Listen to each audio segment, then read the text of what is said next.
introduce to you tonight Diana Liverman. She is the co-director of the Institute of the Environment at the University of Arizona. She is also a Regents Professor of Geography and Development at the University of Arizona, and is also associated with the Center for Latin American Studies in the Arid Lands Program at UA. She's also a visiting professor of Environmental Policy and Development, the School of Geography and Environment, and Senior Research Fellow of Environmental Change Institute at Oxford University in England.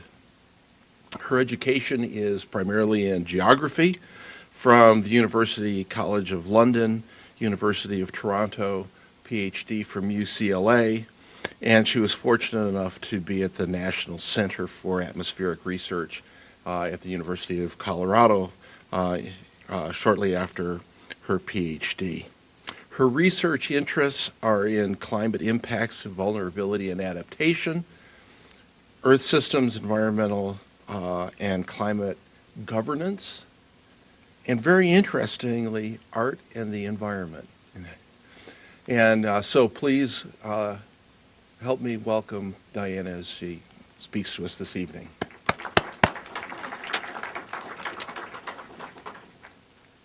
Well, thank you. This is the end of a pretty long week. I arrived in the middle of a snowstorm last Thursday night in Bozeman, and then I spent 3 days in Yellowstone, and I'd never been to Montana before. I'd always wanted to go to Yellowstone, and I'll fess up, as a long-term dog owner, I'd always wanted to see the wild relatives, the wolves, and I was very successful. I saw 25, which made the whole trip worthwhile. All this other stuff seems irrelevant, and I'll never look at my dogs in the same way now I've met their wild relatives. So. But I was in Bozeman earlier this week. I was at a very interesting workshop with people from the Institute of Ecosystems, trying to figure out how natural scientists and social scientists could talk to each other, and then came over here this evening. And the one thing about how terribly cold it is here is it makes going back to Tucson tomorrow look pretty good. So I'm a bit of a warm weather person. But anyway, I'm really pleased to be here. And the topic of my talk today is poverty and climate change.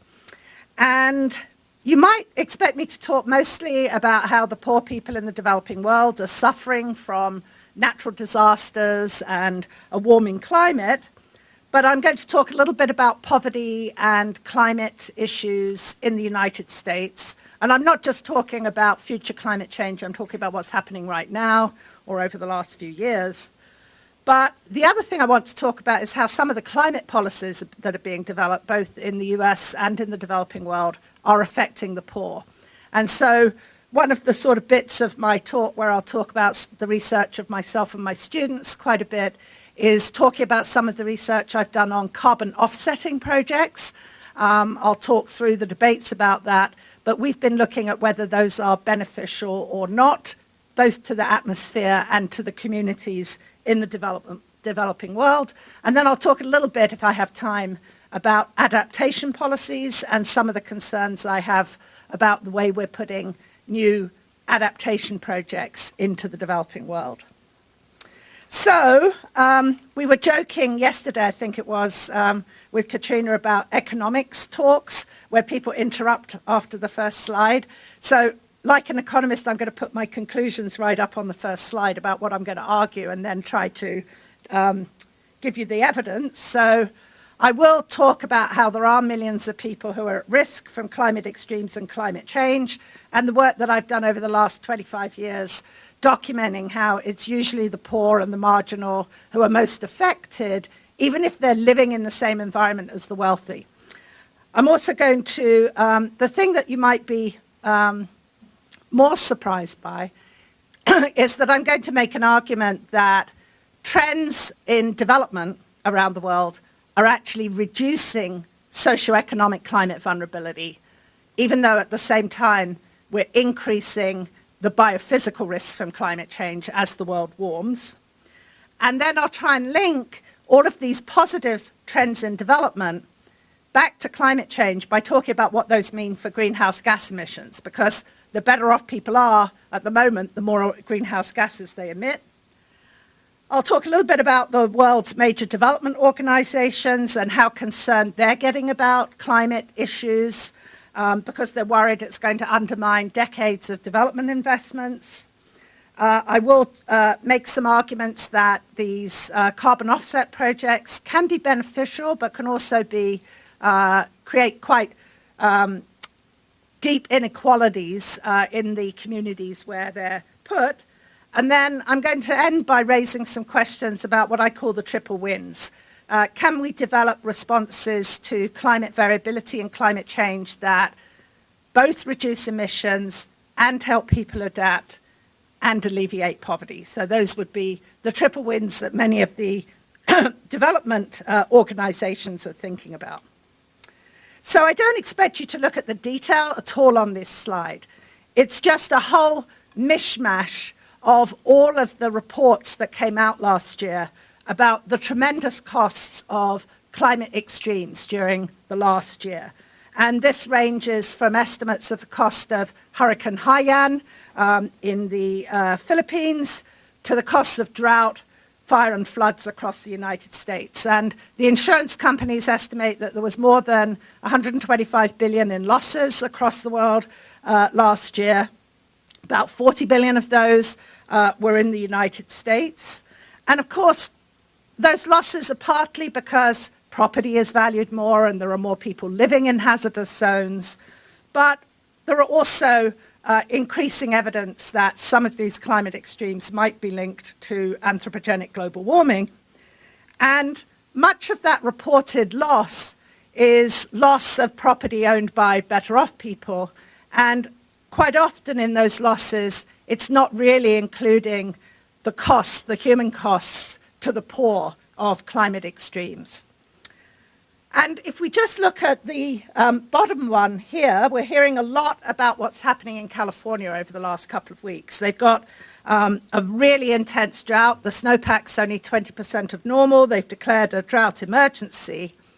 And most of the media is focusing on what this means for the US economy and what it means for water policy in California. But I've been starting to think about what it might mean for the less well-off populations in California. And if you look at this slide, which is a very famous photo from the 1930s, the photo of the migrant mother in California, it's a reminder of how drought and sort of environmental change intersect with economic recession and increasing inequality to create great suffering, even within the United States. And if you look at what's happening in California right now, both last summer with heat waves and now with drought, one of the things I would argue is that the poor populations, and California does have a lot of very poor people, these are the people who are least able to afford water for their homes and gardens, and a lot of people are trying to grow food for themselves or have trees that shade their houses. They can't afford the electricity to run their air conditioners and fans, and they can't pay for the rising food prices. And we can already see the prices going up, I think, just almost in a speculative response to the California drought. And the other thing is that we've still got a lot of migrant workers in California, and they're going to be laid off by farmers who may not plant or harvest this year. So I don't think we're that far away from some of what we would look at in this slide. So,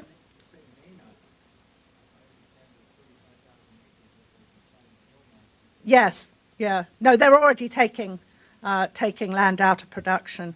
But I'm not sure if that's in the area where there's high migrant employment, because nobody's reporting that sort of information. Yeah. So I've spent quite a lot of my career looking at these issues. And in particular, I've spent a lot of time developing the concept of vulnerability to climate change. And the concept of vulnerability is simply that some people are more likely to be harmed by a drought or a hurricane than others because of where they live and work, their income, their water and energy sources, their health, their age, their gender, or whether they have good access to information or disaster relief. And of course, there are also differences in vulnerability amongst species. The same drought is going to have different effects on different components of the ecosystem. And I've been interested in identifying vulnerability for a very, very long time because I happened to be born in West Africa. My dad was working in Ghana. And throughout my childhood, I would see these images of terrible famine in West Africa. And it would always be explained as drought. And then when I went to college and started reading about legacies of colonialism and poverty and population issues in Africa, I realized that a lot of what was going on was actually created by politics and economics and social conditions and not by the fact that it wasn't raining very much. So I started a long series of research trying to understand climate vulnerability in the hope that you could alleviate suffering. And my master's thesis actually looked at the impacts of drought in the Canadian prairies, just north of here, and where I looked at how a lot of the smaller scale farmers were being put on the edge, not initially by the drought, but by economic conditions and what was happening to the family farm on the Canadian prairies. And there were low crop prices, they were heavily indebted, and drought just came along and sort of tipped them over. I then started working on drought in Mexico, where I did a lot of work on how peasant farmers in Mexico who had been elated to receive land after the Mexican Revolution. There was a lot of redistribution of land to people who'd fought in the Mexican Revolution. They were so happy to become farmers, but it became clear that many of them had received extremely hazard-prone land. It was land where there were frequent droughts, frosts, floods. They were on hillsides. And so I started to look at both how the land they'd been given, its physical condition, but also some of the political issues, that these land reform farmers weren't being given access to seeds, they didn't have any water rights, they couldn't get credit, and they couldn't get insurance, or they were getting it from a government institution that wasn't functioning very well. So what I started to show was how different types of farmers in Mexico experiencing the same meteorological drought would be affected very differently, and that particularly these land reform farmers were going to be much more heavily hit by drought, floods, and other natural disasters. So I've now started reproducing myself intellectually over the last 20 years, and so now a lot of the work that I lay claim to has been done by my students, and I just want to give you a couple of examples of the work we've tried to do on understanding vulnerability in Latin America, and in particular trying to use geographic information systems technology to map vulnerability. And we try to do that by overlaying what you could think of as the physical vulnerability, whether they're on drought-prone soils or living on a steep slope that will be vulnerable to floods and landslides.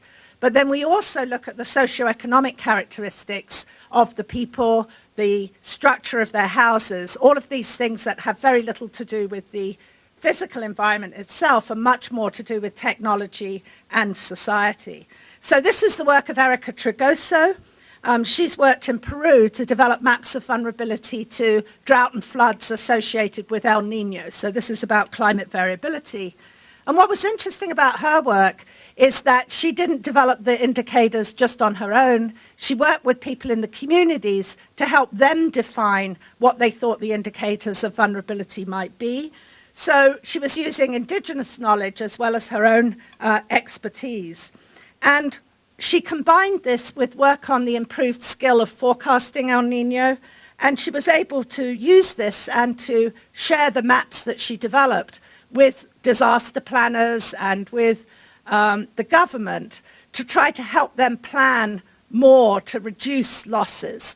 And because when you have a lot of poor people suffering in a country like Peru, you could start to really worry about social unrest. She was able to use this concept of vulnerability to get the government to actually focus on alleviating some of the problems of the poorer communities, not so much for humanitarian reasons, but because they want to keep people fairly quiet and not sort of opposing the government. The second example is from Guatemala. My PhD student, Alex Guerra, he worked around Lake Atitlan in Guatemala, trying to map vulnerability to particularly severe storms and hurricanes, but it was quite associated also with deforestation and landslides. I won't go into it in more detail, but he found a strong correlation between deforested steep slopes, location of poorer households there because that's where the land was available or it was cheaper, and that was creating very high zones of vulnerability. So in this, the blue areas are where you have both high physical vulnerability and high socioeconomic vulnerability. And these are areas where poverty is very high, houses are poorly constructed, but they're also below areas that have been deforested by poor people desperate for an income, and thus where there's also a very high physical risk. And what's exciting here is that Alex, after he got his PhD from Oxford, went back to Guatemala, and within 2 years he was appointed the head of the Climate Institute in Guatemala, where he now is actually doing vulnerability mapping across the whole country to try to help both, and actually it's interesting, he's funded by the private sector, by the sugar industry, but because they're interested in reducing vulnerability to climate. But he's also able to work with some of the disaster relief agencies to identify vulnerable areas and then look at what's possible in terms of reducing both social and economic vulnerability. Now, the link between poverty and vulnerability in the United States, of course, was very starkly illustrated during Hurricane Katrina. And I'm sure many of you remember the debates about the extreme vulnerability of the poor African and mostly African-American population of New Orleans and the Gulf Coast, who were devastated by the storm in comparison to wealthier, often white populations. Although it's not black and white, so to speak, there were many poor Anglo populations who were also very devastated by the storm.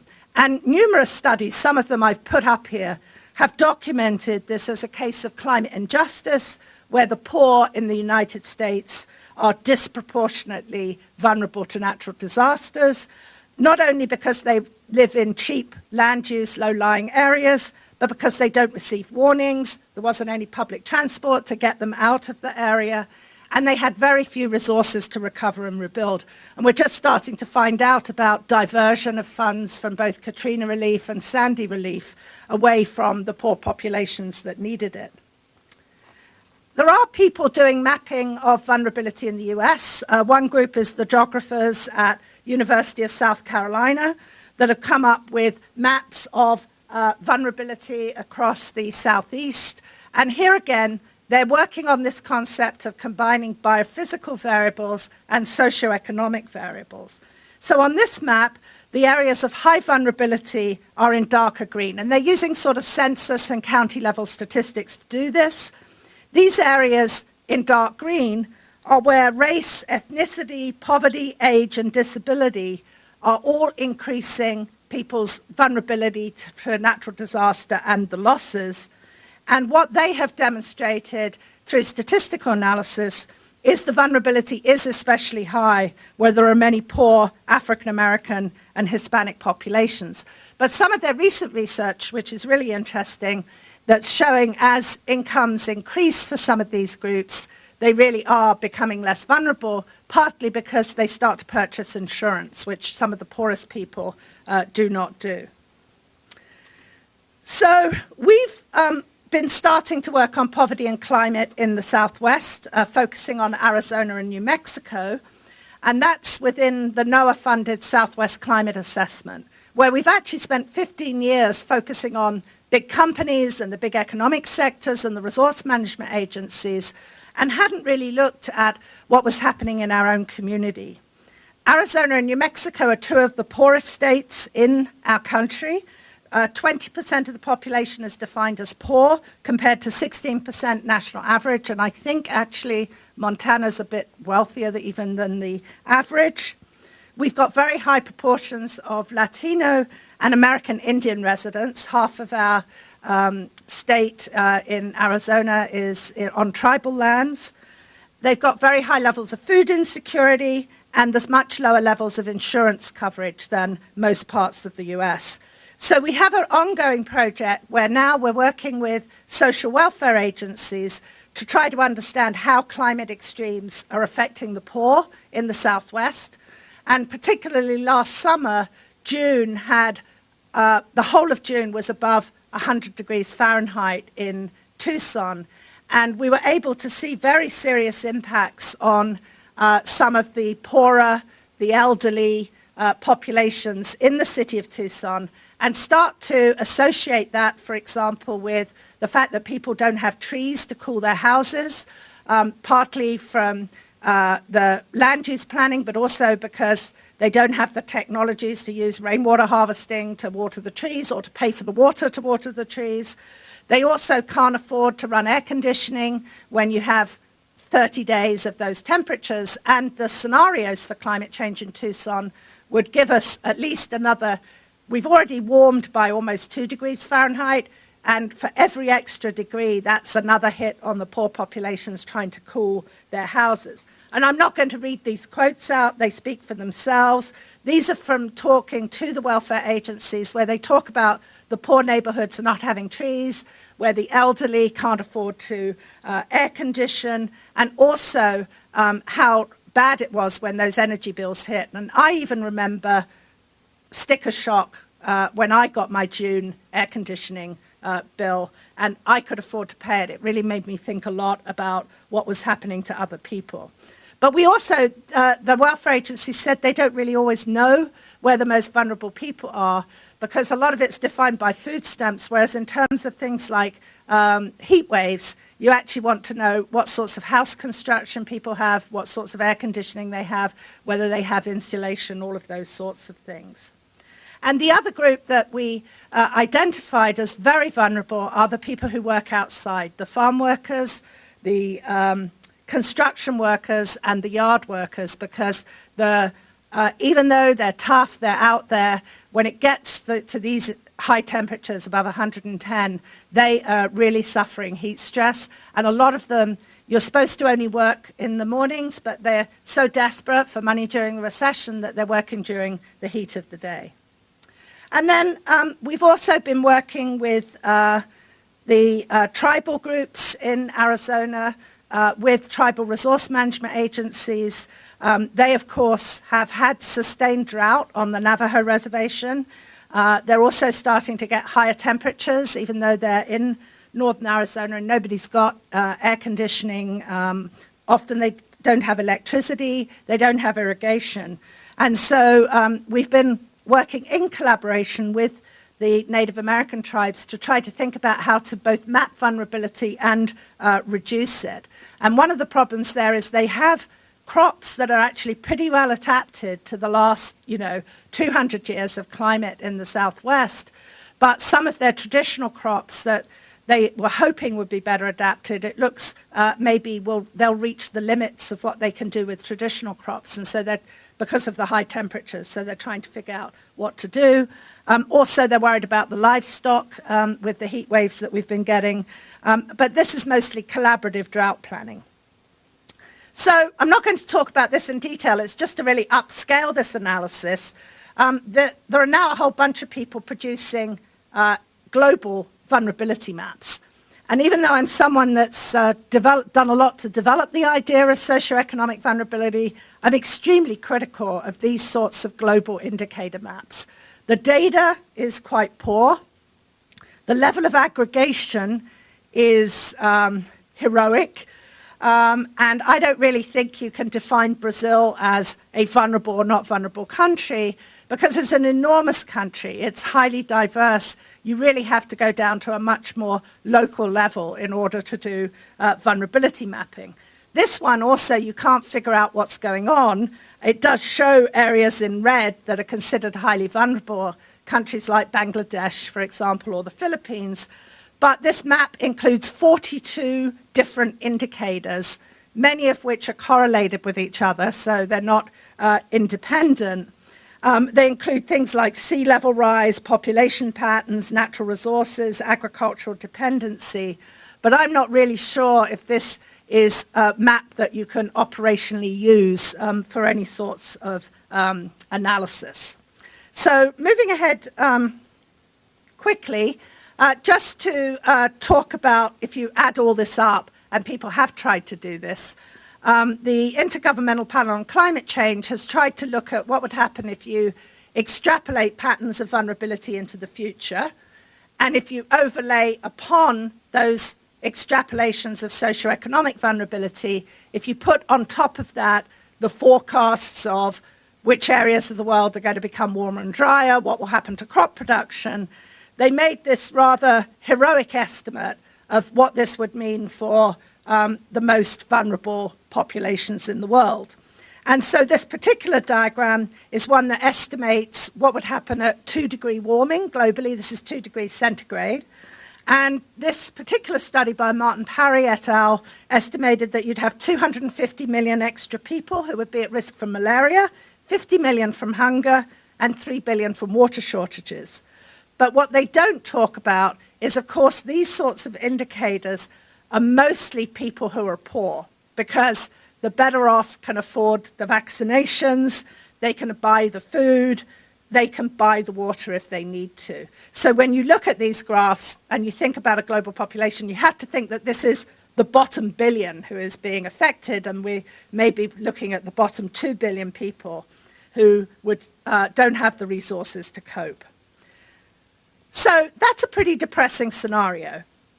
But now, in 2014, I would argue, and this was done in 2001, that many parts of the world that we were looking at in 2000 as being desperately poor, have turned around. And although we're still facing serious risks from climate change, from the biophysical warming, I think that we're starting to get indications that worldwide people are actually less vulnerable, according to many of the things that go into these indicators. And this is because of worldwide improvements in social conditions, including poverty, hunger, and disease. So you may be familiar with the Millennium Development Goals. This was a set of indicators that was developed in 2000 with the goal of improving, basically moving towards eliminating poverty and many other aspects of suffering worldwide by 2015, by next year. And they used a baseline of conditions in 1990. And so they've been measuring how these conditions have changed from 1990 to the present day, and then making an estimate of where we're going to be next year in 2015. So for the baseline in 1990, there were 8 major goals. Half the numbers of poor and hungry people, cut infant mortality by 2/3, eradicate malaria and reverse AIDS, educate every child, increase gender equity and maternal health, ensure environmental sustainability, half the number of people who don't have access to safe drinking water or to sanitation, and reduce of the debt of the poor countries. Now, when those were established, they were considered incredibly ambitious and impossible to reach. They were set, they were set a decade ago with a benchmark further back. And most people thought it was completely impossible to achieve these goals by next year, by 2015.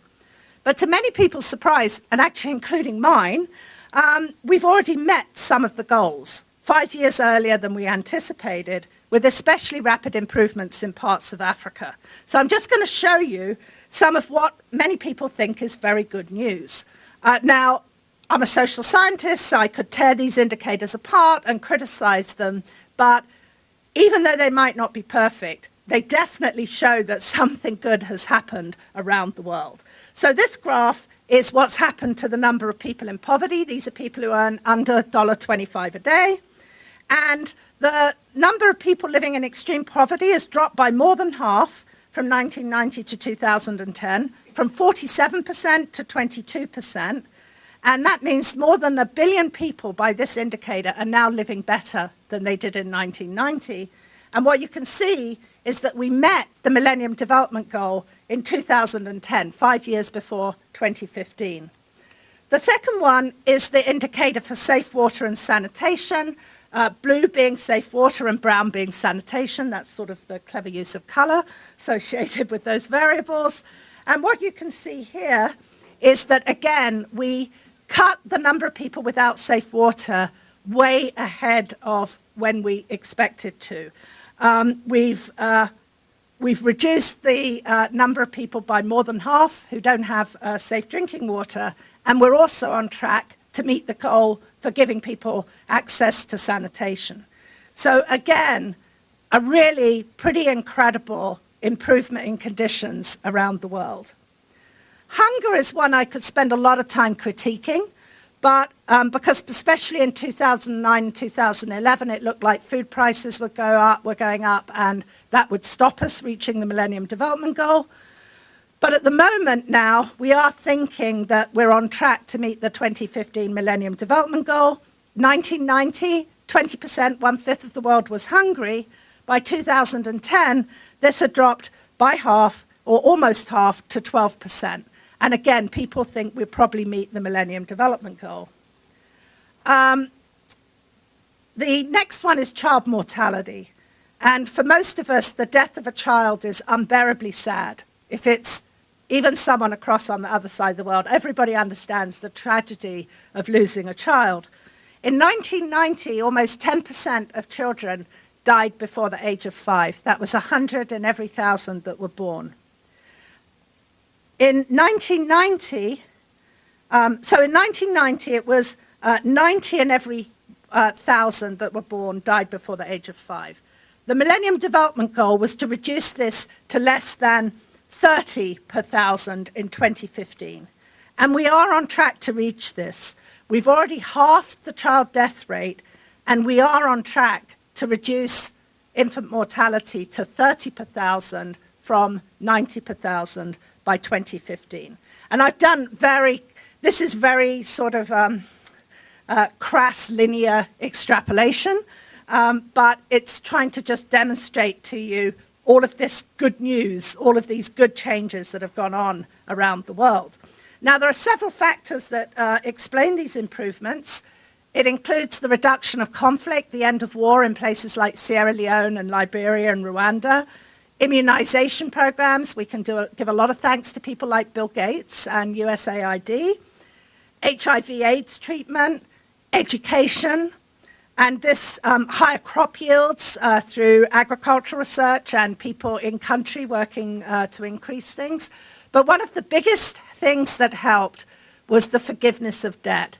And there was a big social movement, some of you may remember, called Make Poverty History, or it was also called the Jubilee Movement. And the G20 met in Glen Eagles, and there were people like Bono and various celebrities pushing for this. And they did forgive the debt of about 20 of the poorest countries around the world. And even though not all of those countries used the money appropriately, many of them did invest in education, in welfare, and in health. The development community turned around. And if you actually look at what happened, we have debt at 20% in 1990, and it's only 3% now. And I think that many people feel that the debt forgiveness was one of the key things that helped with many of these other indicators in the poorest countries. So this is the overall graph of the MDGs. I haven't talked about every of them. In 2015, I think the UN wants to declare partial victory, and they're going to introduce a new set of goals. And the main reason is that the one variable or the one set of goals that's gone in the wrong direction is this one. There's been progress on all of the goals except for environmental sustainability. And that's the one that's gone in the wrong direction, particularly if you look at greenhouse gas emissions.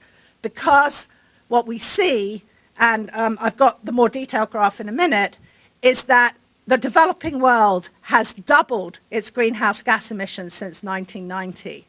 And of course, it relates to the success in some of the other goals, because as people are better off, they use more energy.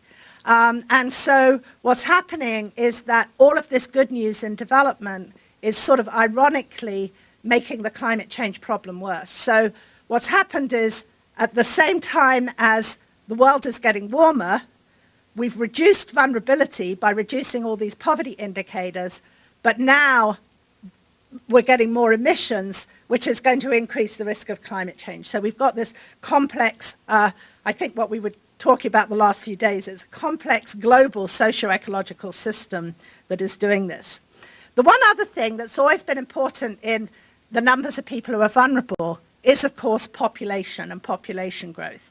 So although it wasn't one of the Millennium Development Goals directly, one of the ways in which we can reduce global vulnerability to climate variability and change is to reduce the population growth rate.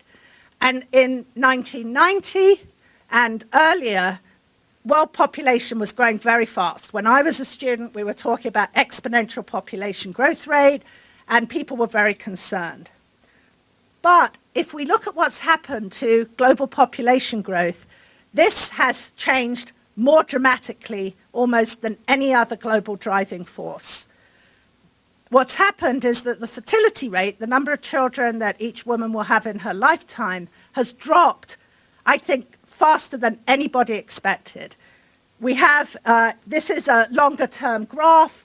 We have in the 1950s, the average being 5 women per children. That's a very fast doubling time of the global population. Now, down here in 2010, it's 2.5.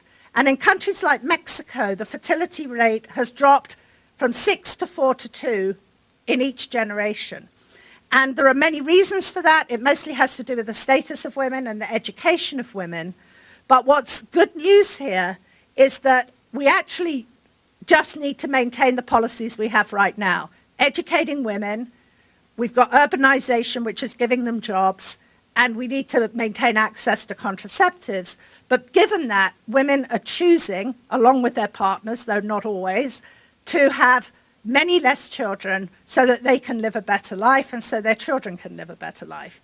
So I would argue that this is another very good news for global environmental change and for vulnerability, is that world population, yes, it's going to increase, but almost everything that has been done that could be done to level it off in a sort of non-coercive manner. We need to be focusing now on consumption and technologies because, in a sense, the women of the world have got it sorted out with regard to population. So, meanwhile, in America, poverty, well, the only place where things are getting worse is in our own country. And I am an American citizen, despite my accent. In the US, poverty has increased from 1990 to 2010. It has decreased amongst some of the people of color, but not enough. And on Native American reservations, poverty has increased. So we don't seem to have been doing as well here as we've been doing in terms of helping the rest of the world.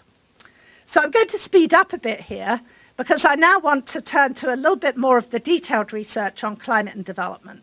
So the development agencies are extremely happy about all of this progress in development, but they realize that there's a very strong intersection with climate change, both because development is meaning higher greenhouse gas emissions, and it's not just in China, it's in India, it's in Ghana, it's in South Africa, in Nigeria, emissions are increasing as people are better off. But they're also concerned that climate change, as it happens, is going to undermine the development goals and all of this investment they've made in making the world a better place with less suffering. So they're very concerned about climate change. They're concerned that climate will mean more disaster risk, even though we've reduced some of the vulnerability. It'll increase vulnerable populations because it'll undermine people's livelihoods and they'll be poor again. They're worried that they've built all these dams that aren't going to work in a warmer world. They're worried about the biodiversity that many people depend on. They're worried that it's going to basically undermine the success on all the Millennium Development Goals here. And because of that, the big development agencies, the World Bank, the big charities like Oxfam are all now starting to fund research on climate and development and to ask advice of those of us who are university researchers about what they need to be thinking about. So this is just to give you the detailed graph to show you about what's happened to greenhouse gas emissions between 1990 and 2010. The developed world emissions have dropped as we've become more efficient, and the developing region emissions have doubled. So this is this sort of conundrum. So this is a bunch of the research questions on climate and development, and I'm only going to talk about a couple of them. But it's a rich area for graduate student research and for people to get involved in, because the policy community is asking us these really key questions, and in many cases we haven't done the research to answer them. So if you've got a limited amount of money to cope with climate change, how much of it do you put into reducing emissions, and how much of it do you put into helping people cope with the warming that's already inevitable? Who's going to pay for these policies, and who's going to get the funds if it's international development assistance? And then the question I'm going to talk about in a minute is, what does carbon trading and carbon offsetting do for the climate and development agenda? There are also questions about adaptation, what sorts of technologies are appropriate, and also sort of what are the roles of all the different actors, the governments, the NGOs, the humanitarian groups, and the private sector. So the one that I'm going to focus on is the work I've done on carbon offsets. And for the academics in the audience, this is just a quick look at the way we've done our research designs to look at carbon offsets. I'll explain them more in a minute. But we've basically done multi-methods. We've analyzed all of the documents out there on carbon offsetting. We've looked at media coverage. We've looked at websites of carbon offset companies. We've done a lot of interviews, all the way from the UN people that set the standards for offsetting to the households in the communities where the offsets happen. And we've done a lot of case studies that I'll talk about, where we look at a carbon offset project in the developing world and see whether it's working both for sustainable development and for the atmosphere. So just in case you don't know what a carbon offset is, this is a page from a carbon offset website, which is where I offset my flights when I fly back and forth from Tucson to England. And basically, you calculate the carbon that the flight emits, and then you go to one of these websites, enter it, and they basically tell you what your personal carbon tax should be, given the global price of carbon. And then you give the company, it's $30 for this flight, and they invest that in reducing emissions in the developing world. They might use it to fund efficient wood stoves, they might use it to fund a wind farm, and basically it's compensating for the emissions you're making on your flight. So this is the sort of summary of what carbon offsets are. It's when you have a country, a firm, or an individual who can't easily reduce their own emissions because they want to keep flying or they want to keep in business, and they can compensate or offset by helping reduce emissions somewhere else in the world. And basically, you purchase credits from a project somewhere else, like a tree planting project or a wind farm, and you can use those credits. And if you're in California, where you have a formal carbon trading market, you use those credits to comply with the emission reductions. But if you just want to do it voluntarily, it's sort of more of a moral credit that you take, that I've flown and I've done my bit to reduce the emissions that I emitted by flying. There's lots of different types of carbon offset projects. It might be energy efficiency, it might be renewable energy, it might be a forestry project, it might be capturing methane, which is a really bad greenhouse gas. But basically, they're all projects that try to reduce the amount of greenhouse gases in the atmosphere, and there's all sorts of different technologies that you can fund with your carbon offsets. So what are the arguments for carbon offsetting? I'll just whiz through these. I'm not going to discuss all of them. You can read faster than I will describe them. But basically, the argument for carbon offsetting is the atmosphere doesn't care where you reduce emissions. We just need to get the greenhouse gases out of the atmosphere. And I could either try to reduce them by putting solar panels on my house, but actually that cost me $20,000. And for $20,000, because things are cheaper in the developing world, labor's cheaper, and sometimes energy use is more inefficient, it's actually cheaper. I'll get more greenhouse gas reductions for my $20,000 if I offset in the developing world than if I offset on my own roof, if that makes sense to you.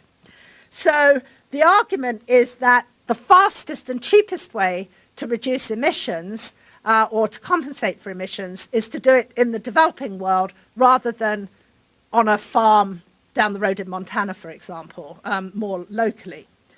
There's also the argument that carbon offsets in the developing world have lots of side benefits that make you feel good or make the development agencies feel good, in that they can help health, they can provide jobs, they can provide cheap energy for very poor people. But there was a big increase in the carbon offset market over the 2000s, but then the carbon markets have fallen apart, and there's also been this backlash, these criticisms of offsetting that have undermined the whole offset market. The worst year was 2011, and actually the offset markets ticked up a bit again, partly because of California going for offsets, and partly because Europe renewed its commitment to greenhouse gas emissions within reductions within the EU. And within Europe, a company or a country can use offsets to meet their emission reduction requirements. Where are people offsetting? A lot of the early critique of offsets was that it was going to pay for big industrial gas projects in China. That's shifted now, and about a third of the offset projects are renewables, about a third now are forestry, and the rest include things like more efficient light bulbs, more efficient wood stoves, and there's a lot less going into the big industrial gas reductions. So what are the critiques? There are a lot of them. You've probably heard of them. The one that got a lot of resonance in Europe was the idea that a carbon offset was like a medieval indulgence. You were paying someone for your carbon sins. And you can see that in the top cartoon, which says, "Please forgive me for I have SUV'd." And it's like, that's okay, you've offset, your sins are forgiven. People felt that offsetting was unethical. They felt that it was lazy. They argued that many of the offset companies were sort of dodgy and they might be double counting, or they didn't have, they had all had different prices. So how could this be something that was well calculated?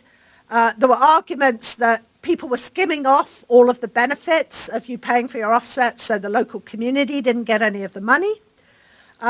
People said that there was a bias, that most of the offsets were going to the emerging economies like Brazil and China and weren't helping the poorest of the poor. And another argument that came from poor communities in the US is that if a polluting company can offset, then they keep polluting their local neighbors, which are often poor and minority communities. So in California, there's actually been a strong campaign against offsetting because some of the poor and minority communities feel as though they want companies to reduce their overall pollution in California, not pay for offsets, because that allows them to continue to pollute. There's environmental criticisms of offsets, mostly to do with the challenge of measuring whether you've got a legitimate carbon reduction. Like, how do you know how much you've really offset if you plant a forest or if you have a more efficient wood stove? There are a lot of criticisms about how you estimate the carbon savings. And to do that, you have to say, how much would have been emitted if we didn't have this offset project? And the difference between how much would have been emitted and the project reductions in emissions is what is the value of your carbon credit. And the problem here is that you're working with a hypothetical. You will never know whether that baseline business as usual really would have happened. So there's a whole sort of accounting question there. But it's also very difficult to prove that your reduction is permanent. What happens if the forest burns down, for example? What happens if the renewable energy stuff stops working? And you're getting your credit right now for a stream of emission reductions into the future. Another one that we found in our fieldwork is what you call the rebound effect. So in a lot of communities, we found that people were getting jobs from the offset project. people were saving on energy costs because they got renewable energy. What did they do with the money they saved? They bought a motorbike or they bought a refrigerator, which then pushed their greenhouse gas emissions up. And then it's not an additional reduction to the atmosphere. It's good for them. They're living better. They can look after their food better. But actually, their emissions in the community went up. Then there are some development criticisms of offsets, that people don't get to participate in deciding whether they want an offset project. There's a lot of inequality in what people in the communities get from the offset project. Not everybody gets paid for the emission reductions. There's criticisms that offsetting diverts money and effort from other development priorities like child health or education of women. And there's also a criticism that when you tie people into a commodity like carbon offsets that's very volatile, the price of carbon's going up and down, that you're creating a sort of dependency that can make the communities very vulnerable to changes in the global carbon market. So those were the debates, and we decided to do a whole series of studies to actually understand what was really happening in communities. And I'm not going to go into this in detail, but I had a whole posse of graduate students over the last 5 years. Unfortunately, they weren't all funded on the same project, so I have a lot of problems in that they all wanted to ask slightly different questions, and because I wasn't paying them, I couldn't actually force, I believed in academic freedom, but to some extent, I tried to get them to all at least ask some of the same questions. So we tried to look at participation in the project, we tried to look at whether the carbon reductions were real, whether there were reductions in greenhouse gas emissions, and we tried to look at whether the community had benefited or not. And the offset projects we looked at, you can see they're in Honduras, Brazil, India, Mexico, Guatemala, Peru. A lot of them were in Mexico, and there's some of the mug shots of my wonderful people who did these projects and spent a lot of their time in the communities. And just to give you 3 examples of the studies that we did, this is a big wind farm in Mexico on the Isthmus of Tehuantepec, where it's very windy, in Oaxaca. And this is a very big offset project that is actually allowing Spain to meet its emission reduction requirements within the European Union. Spain actually has increased its emissions, so it hasn't met its Kyoto obligations, but they're able to meet it by paying for carbon reductions in Mexico. And this wind farm project, we have done the estimates, and it definitely is producing real carbon reductions in that it's replacing what would have been a fossil fuel-powered contribution to the grid in Mexico. But when we looked at the sustainable development benefits, we found a lot of problems. We found that people were getting a very low price for basically the rents that for the land where they were putting the wind farms. They weren't getting the real price of the carbon credit from the project developer. We also found that women were actually not benefiting at all, because it was one of those projects where they just hired the men to build the wind farm, even though the women were perfectly capable.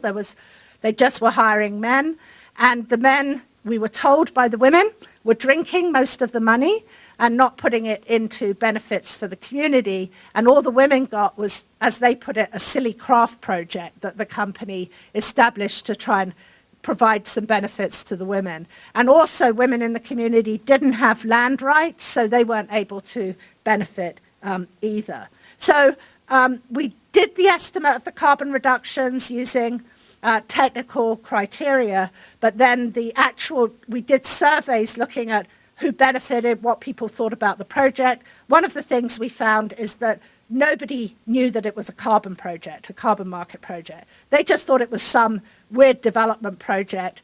And people also told us, oh my gosh, this is colonialism again. The Spanish are reconquering Mexico through these projects. This is one in Honduras where we looked at wood stoves, and this is one where it was almost impossible to calculate the actual greenhouse gas savings, because how do you estimate 10,000 wood stoves. You can do a very rough estimate, but there's a lot of variability. We found tremendous variability even when you're using the same wood stoves associated with how the women use them, for example. But in this case, we found lots of benefits. We found households were saving money. They weren't having to buy kerosene, for example. And the big impact was much lower pollution that was helping kids' health. And there were lots of side benefits. It was also reducing deforestation because people weren't collecting wood. So in this case, I would argue there was quite a lot of community benefit, but a very dodgy sort of carbon calculation. And then the final one I just mentioned is a big comparative project we did in Guatemala and Nicaragua, where we looked at 14 community renewable energy projects. And here we were looking for the triple win. We were asking, does a renewable energy carbon offset project reduce emissions? Does it actually help people cope with extreme climate events? And does it eliminate poverty? Does it increase incomes? And of course, with 14 case studies, we had a lot of variation. This is the one where we found Rebound, where people were buying motorbikes with the money they saved from not having to pay for the solar energy. But we also found that these communities survived a hurricane much better than communities that were on the grid, so long as they remembered to take down the solar panel or to take down the wind turbine during the hurricane. And then they were back up and running much faster. And in fact, their hospitals functioned much faster after the hurricane. And we also found that there were quite a lot of benefits. It wasn't just the jobs for people to set up the project, but for example, we found women were able to use the extra electricity to buy a freezer, and then they could have a little shop that would sell cool drinks. And so we were able to document quite a lot of household benefits in this particular case. So I won't go through these quotes. I'll just go to the sort of synthesis. And this is one where the variation in the projects means I can't do any sort of rigorous quantitative summary. This just lists sort of some of, we're putting a book together at the moment, trying to bring this together. We think probably about half the projects were additional carbon reductions.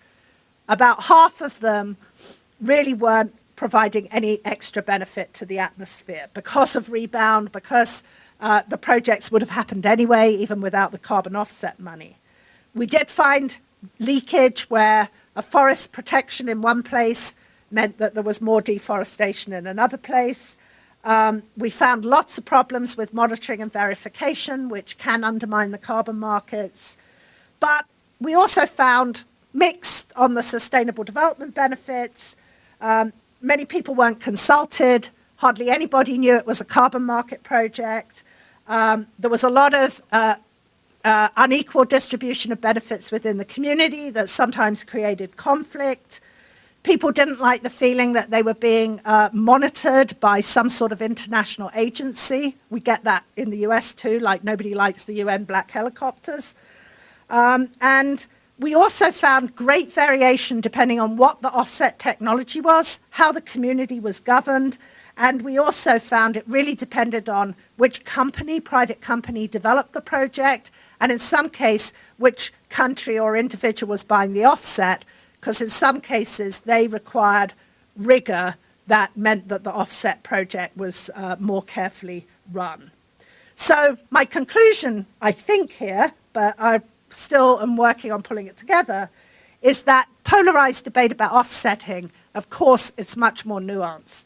You can have offsets work both for the atmosphere and for sustainable development. And the way I deal with this is because we did research, we did some detailed research in the companies, is I know which company I think is best run, and because I know them pretty well, they've allowed me to pick the projects I want to fund in the portfolio. Most times when you buy a carbon offset, that you're buying into their broad portfolio, which might range from China to Uganda and industrial gas to wood stoves. But my offsets all go to efficient wood stoves in countries and communities I know are well governed, so that I feel I'm doing everything I can to pick a legitimate and beneficial offset. So I'm going to probably move towards wrapping up and I won't have time to talk about adaptation, but we can talk about it in the Q&A. But I did want to end by raising some questions about how climate policy in the United States is going to affect poor communities.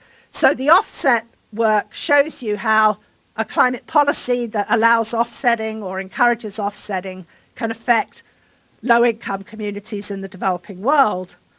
But we have policies in the US where we're going to have to start thinking about their impacts on poor communities. And the one that has me thinking a lot is what happens if we do start closing down coal across the United States. And we're already starting to see, of course, big campaigns for disinvestment in coal, for closing down coal. This is just a few of them. But the one that I've been thinking about, because of our collaborations with tribal groups in Arizona, is what happens if we close down the biggest point sources in the southwestern United States, which happen to be the Four Corners Power Plant and the Navajo Power Plant, which are both on the Navajo Reservation and provide a very large stream of benefits to the poorest communities in the Southwest. But actually, when I did this map up here, I decided to look beyond the Southwest, and these are the largest 5 of the top 20 point sources of greenhouse gases in the United States. 2 of them are down here where we're working, but I found that Wyoming and Montana have a couple of these really big point sources, and I'd be interested in what their closure would mean for the poor. But just to give you an example from our area, this is just some of the stream of benefits that we've been putting together, looking at what the Navajo Station and Four Corners provide in terms of hundreds of jobs, millions of dollars in wages, and remember, these are very poor communities in general. They're private enterprises, but they're providing a big income stream, and they're providing leases to the Navajo Nation and to the states. And it's not just the generating stations, it's also the coal. And of course, driving over here, we saw a big train load of Montana coal. And the mining of coal is supporting, again, hundreds of Native American workers, 100 million in wages, and a lot in royalties to the Navajo and the Hopi. So the question here is, how do we make a climate policy that will not devastate the income source for these communities? And I sometimes think that the campaigners for 350.org, in fact, I challenged Jim Hansen about this last week because he's been pushing to get rid of coal, is what sort of plans does he have for the transition in the community? So what we're doing at University of Arizona is we're now doing some work on what it would take to switch to commercial solar on the Navajo Reservation so that they could still have jobs, they could still sell energy to the Western United States. Can they achieve a low-carbon transition that doesn't threaten their sovereignty, doesn't threaten the jobs, doesn't threaten income? But ironically, just in the last few months, California has canceled its contract with the Navajo Generating Station. Nevada is now starting to, as they rethink their state energy policy for lower carbon. But that has really come home to us in Tucson. I thought I was working on something in a completely other part of the state, but the company that wants to buy up the contract is my local utility. And also, it turns out that these generating stations that we think, oh, that's the northern part of the state, are actually the energy that is pumping all of the water to southern Arizona in the Central Arizona project that we need to adapt to climate change. So again, a very complex relationship between climate policy, the poor, and how we're going to adapt to climate change. So with that, I'm going to end so we have time for Q&A. I would say that we're also now starting to look at adaptation projects that are starting to go in to help communities in the developing world adapt to climate change, and we're raising a lot of the same questions. So I've got 4 or 5 students now looking at adaptation projects in places like Kiribati, in Cancun, in various places where There are changes going in to help adapt to storms and to help adapt to warming, and we're trying to understand who benefits, who loses, how does this tie into a sort of a global regime of climate policy. So on that note, thank you, and I'm very happy to answer questions.